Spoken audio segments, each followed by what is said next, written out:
దుర్గ గుడికి ఎవడన్నా కరెంటు తీయటం పోయే కాలం కాకపోతే ఈ ప్రభుత్వానికి లోక కళ్యాణం కోసం సాక్షాత్కరించినటువంటి అమ్మవారు ఎంత గొప్పగా చెప్పుకుంటారు, ఎంత భక్తిగా కోట్ల మంది పూజిస్తారు. అమ్మవారి గుడి కరెంట్ ఆపటమా? బిల్లు కట్టలేదా? బాలకృష్ణ గారు అల్లుడేమో 18 కోట్లు కట్టపోయినా కరెంటు తీరు. అమ్మవారు 3 కోట్లు కట్టలేదంట. 3 కోట్లు మాఫీ చేస్తే పోయే కాలం ఈ ప్రభుత్వానికి?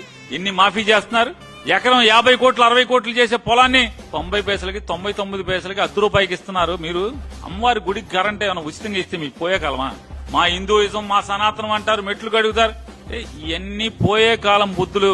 పోయే కాలం వచ్చినప్పుడు ఇలాంటివే జరుగుతూ ఉంటాయి ఖచ్చితంగా. ఇవన్నీ తార్కాణాలు. ఈ ప్రభుత్వం పోయే కాలం వచ్చిందనకి మందడం రాముడి గారి మరణం గాని, లేదా అమ్మవారి గుడిలో ఈ అపచారం గాని, కరెంటు తీసేయటం గాని, లేదా తిరుపతి కొండ మీద భక్తులు మరణించడం, తోపులాట్లో మరణించడం గాని, ఖచ్చితంగా ఇవన్నీ కూడా ఈ ప్రభుత్వానికి పోయే కాలం వచ్చిందనకి తార్కాణాలుగా అర్థమవుతుంది మనకి.